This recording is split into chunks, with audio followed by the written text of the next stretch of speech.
Bonjour mes amis, je suis content d'être avec vous autres aujourd'hui.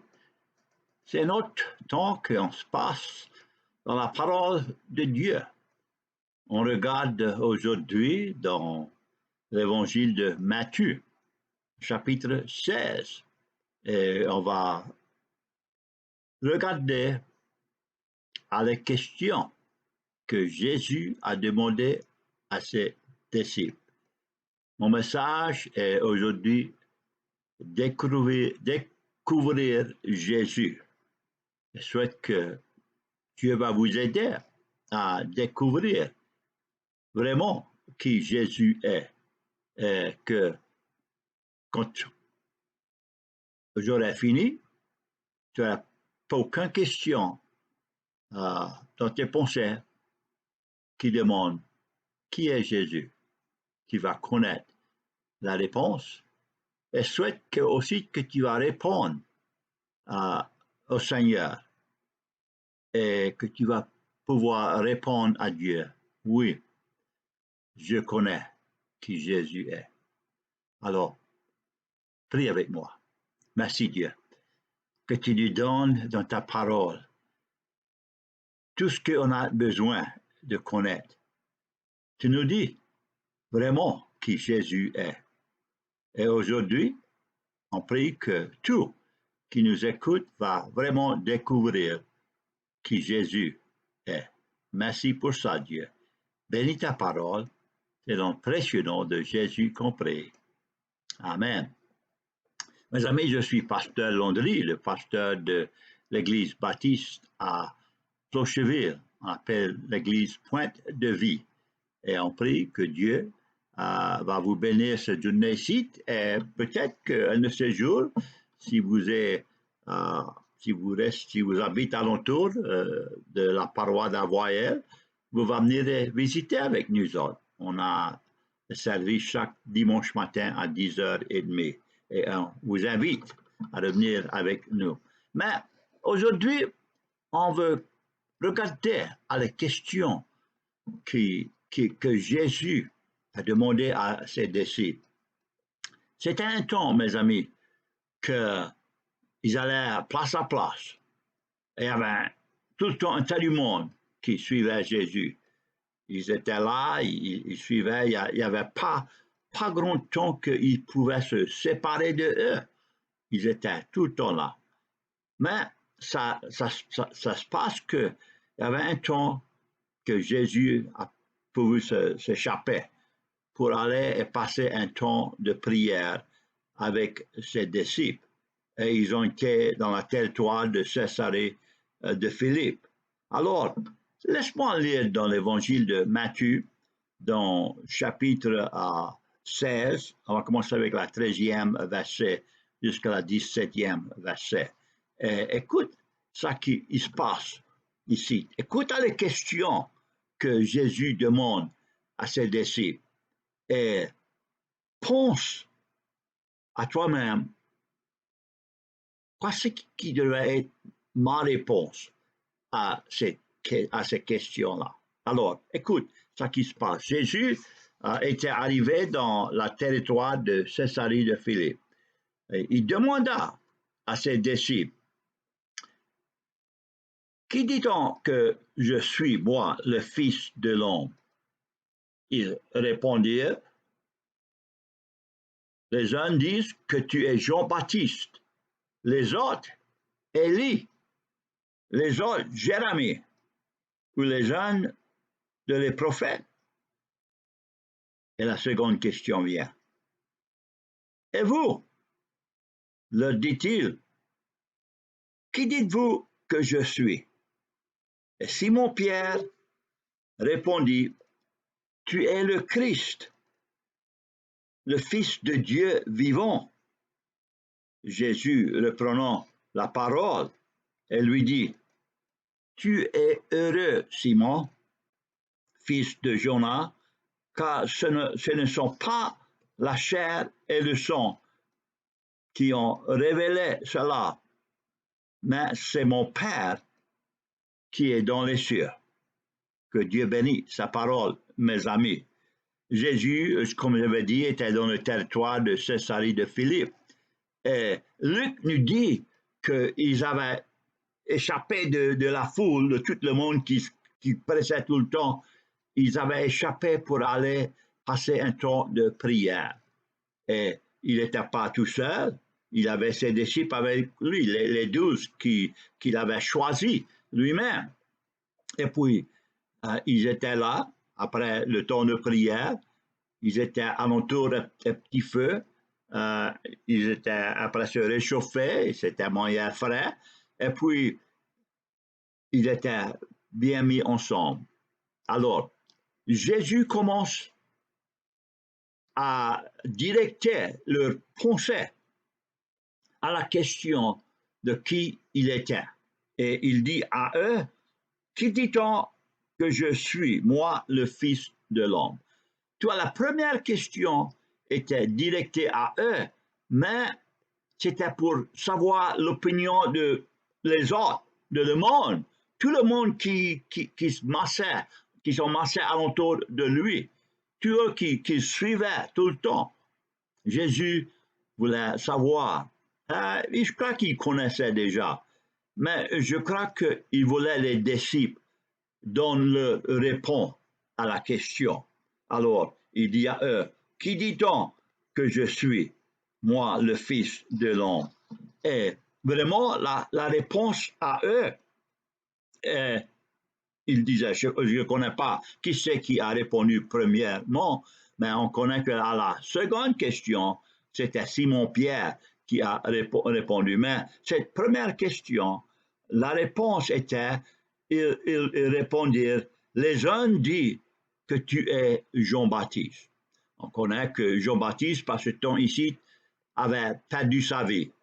Le roi qui avait arrêté Jean-Baptiste, il l'avait mis en prison, il avait pris sa tête. Et il avait fini la vie et le ministère à Jean-Baptiste. Et il y en a qui croyaient que Jean-Baptiste était résurrecté, il était ramené à la vie. Et Jésus était lui, c'était lui qui prêchait, qui continuait à accomplir ce que Jean-Baptiste avait commencé. Alors il dit, il y en a qui disent que tu es Jean-Baptiste. Et les autres, ils disent que peut-être qu'il était un de les prophètes, excuse-moi, Élie, ou même les autres, Jérémie, ou un de les autres prophètes, Isaïe, Daniel, et tous les autres qui étaient dans le passé, dans l'Ancien Testament, qui est nommé. Alors, c'est ça qui était leur réponse. Il était quelqu'un d'autre. Et tout le monde qui le suivait était prêt à essayer de décider qu'est-ce que c'est que cet homme-là est. Et je m'imagine qu'il y en a toujours un tas aujourd'hui qui est prêt à essayer de découvrir qui c'est vraiment que Jésus est. Et mes amis, il y a tout le temps, toute qualité de explique. Ils disent que il est justement un autre homme. Il était justement un autre homme qui faisait des bonnes choses pour tout le monde, qui avait un bon message, qui prêchait, et puis il était justement un bon homme. Et encore, il y en a d'autres qui croyaient qui croient aujourd'hui que Jésus était vraiment un qui pouvait faire des miracles. Mais c'était par la cache, tu connais? Ce qui faisait était mystérieux, mais il y avait une explication on avait en arrière de tout ce qu'il faisait. Et ils ne croyaient pas que Jésus peut vraiment être le Fils de Dieu, le Saint, le Messie et le Sauveur. Il y en a plein d'explications aujourd'hui par tout le monde qui croyons que Jésus est justement un autre comme le Bouddha ou Confucius ou Mohammed. Il est justement un comme eux et ils ne ont pas tout regard dans lui. Et c'est moyen comme ça que c'était ce jour-là. Le monde était curieux. Oui, il voulait connaître qui c'est que cet homme-là. Et il cherchait. Mais je crois que de toute la foule qui suivait Jésus, je crois qu'il y en avait quelqu'un qui avait vraiment trouvé la vérité de qui ce que Jésus était. Oui, ils avaient vu ses miracles, ils avaient écouté sa parole et ils avaient compris, pas justement avec la tête, mais avec le cœur aussi. Et je te demande à toi, mes amis, est-ce que par ce temps ici, dans ta ville, que tu es devenu à la vraie connaissance de qui Jésus est? Ou est-ce que tu cherches toujours? Est-ce que tu veux connaître qui c'est que cet homme-là? Et c'est vrai qu'il est vraiment Dieu, le Seigneur, le Sauveur, le Fils de Dieu. Et je crois bien qu'il y a plein du monde qui cherche avec la tête pour connaître avec le cœur qu'il est vraiment le Sauveur. Et je souhaite qu'aujourd'hui, mes amis, que tu vas devenir à connaître la vérité que Jésus est vraiment le Fils de Dieu. Parce que tu vois, la seconde question était directée à eux, mais c'est Pierre qui a répondu. Jésus dit, et vous? Il regardait à tous les 12. Et vous? Le dit-il. Qui dites-vous que je suis? Et mes amis, ça c'est la question pour aujourd'hui. Ça c'est la question que toi-même, tu as besoin de connaître et répondre à. Qui dites-vous que Jésus est? Alors, la réponse, c'était par Simon-Pierre. Simon-Pierre était un de les 12, mais il y en avait 3 ou 4 qui étaient extrêmement prêts à Jésus. Quand il était allé dessus la montagne, et puis il était transfiguré, c'était Matthieu, c'était Simon-Pierre, Jacques et Jean. Et ils ont vu vraiment qui Jésus était. Alors, Pierre a répondu, tu es le Christ, le Fils de Dieu vivant. Alors, mes amis, il faut demander comment c'est que Pierre a connu ça. Comment c'est qu'il pouvait dire ça si confident? Oui, on connaît que tu es le Christ, le Fils de Dieu vivant. Je crois bien que Simon-Pierre et les autres disciples aussi qui étaient là avec Jésus cette nuit-là, premièrement, ils ont le cœur ouvert. C'était pas justement à connaître qui Jésus était, parce que tout le monde connaissait qu'il était le fils à Joseph et Marie. Et ils voyaient ses frères et ses sœurs, ils connaissaient. Mais ce qu'on connaît dans la tête de Jésus, c'est pas assez, mes amis. Il faut qu'on vienne à connaître dans le cœur vraiment qui que Jésus est. Et Simon-Pierre et les 12 qui étaient là cette nuit-là avaient ouvert leur cœur. Ils avaient ouvert leur cœur à Jésus. Et ils ont devenu à accepter la vérité que Jésus était vraiment le Christ, le Fils de Dieu vivant. Le Christ, c'est-à-dire qu'il était le Messie d'Israël. Le Messie était parlé dans l'Ancien Testament. La promesse à Dieu était qu'il allait envoyer le Messie pour délivrer tout le monde. Mais Israël croyait que le Messie allait devenir pour les délivrer justement à eux. À ce temps-là, les Romains, l'armée des Romains était là et ils étaient en charge de tout. Et ce qu'ils disaient, ça allait. Il était la loi. Et si les Juifs voulaient faire quelque chose, il fallait chercher la permission des Romains. C'était la seule moyen qu'ils pouvaient faire. Et quand ça venait à condamner quelqu'un pour le mettre à la mort, parce que la loi de Moïse disait, si tu es un adultère, il faut le bâtonner, il faut le tuer. Si tu dérespectes ta mère et ton père, tu pouvais être tué. Il y avait des lois.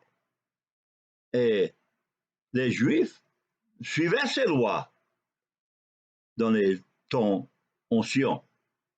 Mais quand les Romains ont pris charge, c'était un temps qu'ils ont déclaré la loi et ils ont déclaré qu'eux-mêmes étaient la loi. Et les Juifs ne pouvaient plus exécuter personne.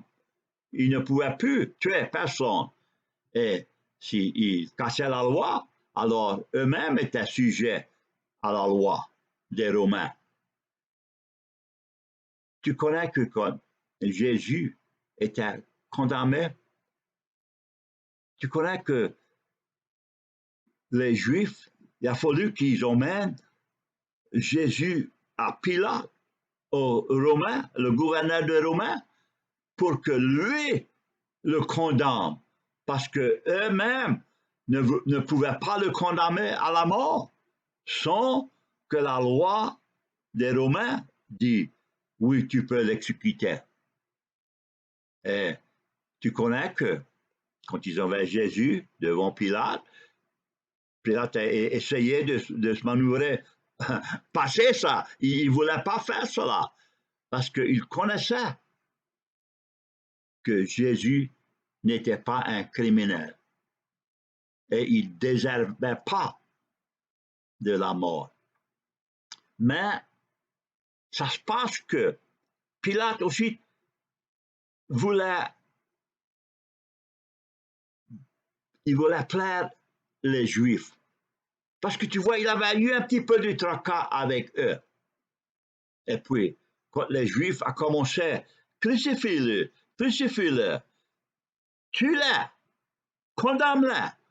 Alors, Pilate dit, ah, ça que tu veux, fais avec lui.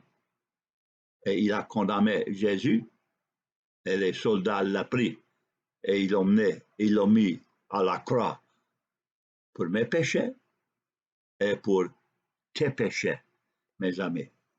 Alors, comment c'est que Pierre et les autres disciples connaissaient que Jésus était vraiment le Fils de Dieu? Comment c'est qu'ils ont pu venir à suivre Jésus? Écoute ça que il se passe dans Matthieu chapitre 11. C'est Jésus avait dit, en ce temps-là, Jésus prit la parole et il dit, je te loue, Père, Seigneur du ciel et de la terre, de ce que tu as caché ces choses aux sages et aux intelligents, et de ceux que tu les as révélés aux enfants.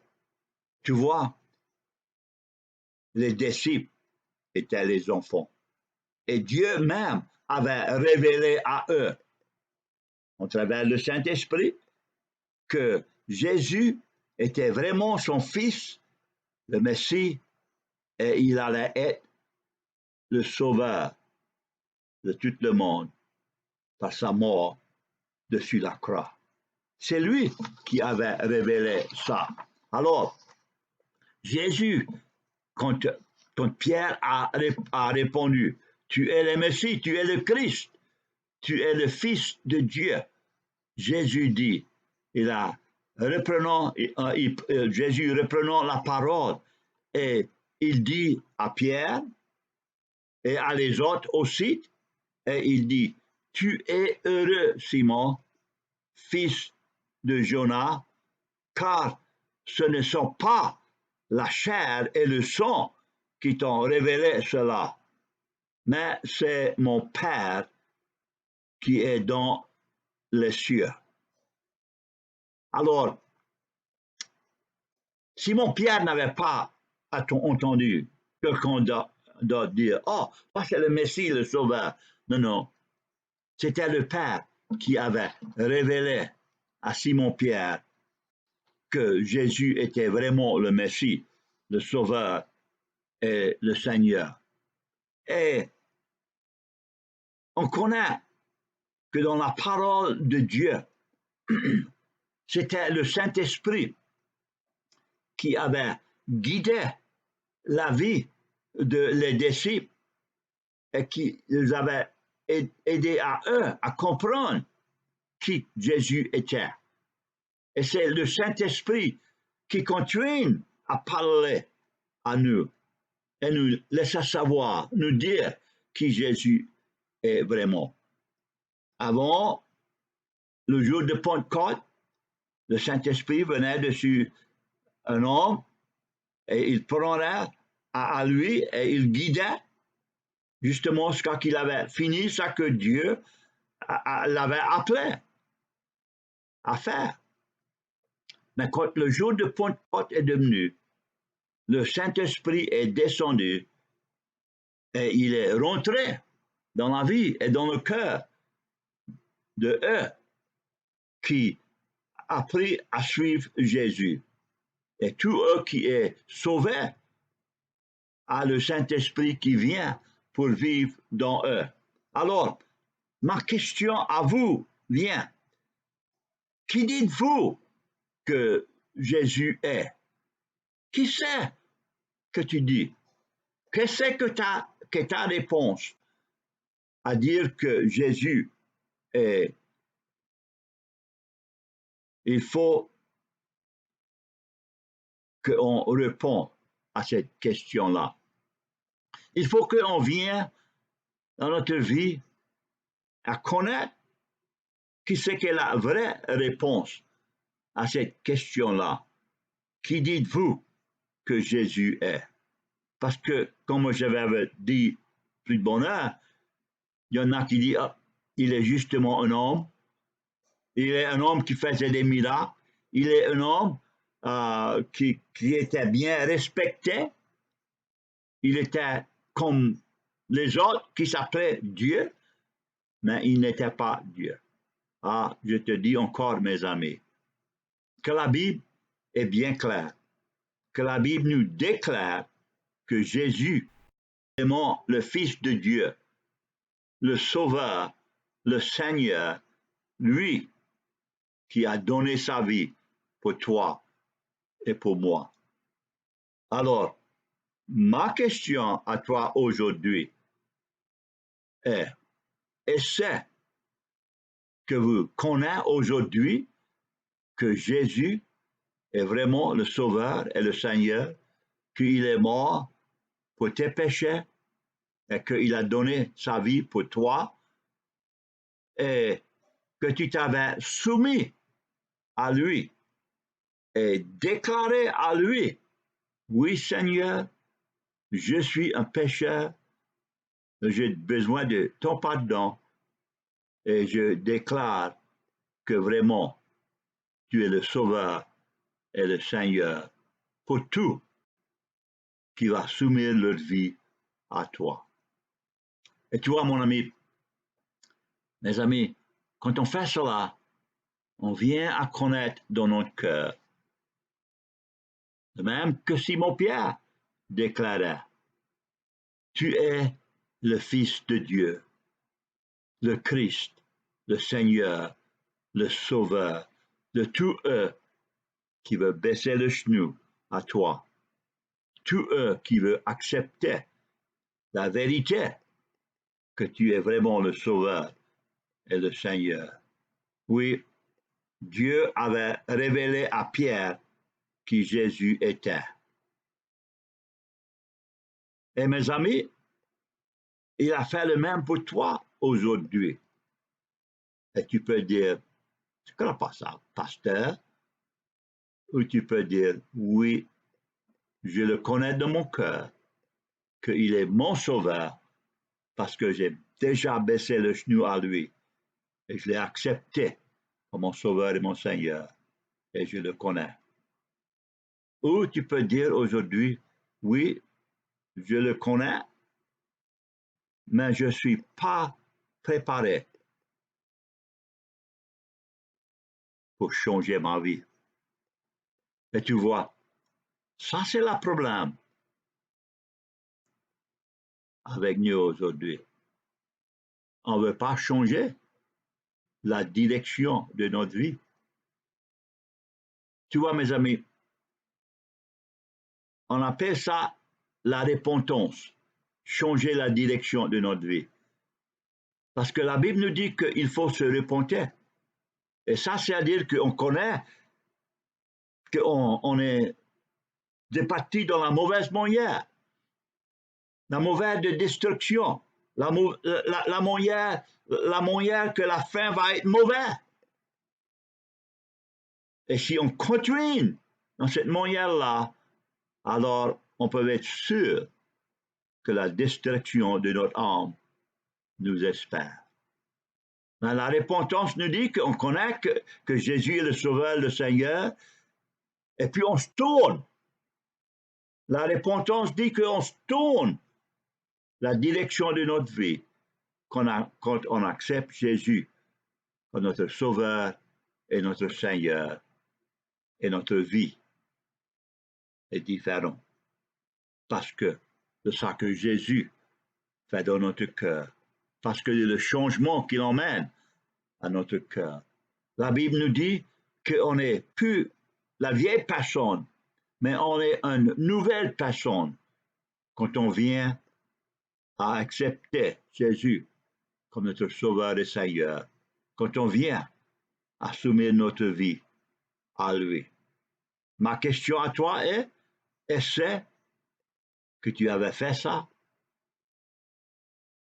Est-ce que tu es préparé aujourd'hui pour faire ça à ce moment ici? Si tu dis oui, pasteur, je suis prêt, je suis préparé, je veux faire ça à ce moment-ci, alors prie sincèrement de ton cœur et dis au Seigneur, Jésus, je connais que tu es mort dessus la croix pour mes péchés. Je me reporte de mes péchés. Je tourne de mes péchés et je tourne à toi. Et je te demande que tu me sauves et que tu me fais ton enfant. Merci, Seigneur, pour la nouvelle vie que tu nous donnes aujourd'hui.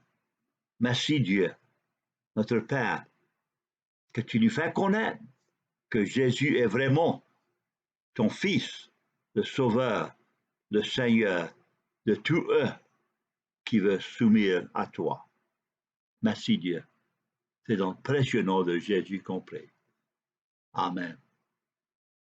Mes amis, si vous avez prié cette prière, sincèrement, vous pouvez connaître que Dieu avait vraiment changé votre vie. Il avait sauvé ton âme, il t'avait donné une nouvelle vie et tu peux commencer de nouveau aujourd'hui parce que de ça que Jésus a fait pour toi. Oui, tu as pris la réponse et tu as répondu au Seigneur aujourd'hui et tu as dit à lui, oui Seigneur, je te donne ma vie. C'est simple, c'est aisé. Et ça, c'est la réponse que tu devais donner à Dieu si tu n'avais pas déjà fait cela. Mes amis, je vais prier pour toi. Je vais continuer à prier que Dieu va t'aider à connaître la vérité de qui ce que Jésus est, le Fils de Dieu, le Sauveur, et il peut être ton Sauveur si tu n'avais pas déjà baissé le genou à lui. À n'importe quel temps, tu peux baisser le genou et tu peux dire à Dieu, oh Dieu, mon cœur est cassé parce que je suis un pécheur. Pardonne-moi, donne-moi cette nouvelle vie que Pasteur Landry a parlé de. Ça ne fait pas de différence, mes amis. Ce soir, demain, mais espère pas trop longtemps parce que tu connais, il n'y a pas aucune personne qui connaît que s'il va être vivant demain ou la semaine prochaine. Peut-être que la vie va finir avant que tu prennes l'opportunité de donner ta vie à Jésus. Gaspille pas ta vie. Donne à lui ton cœur, ta vie. Baisse le genou et dis-lui, sauve-moi.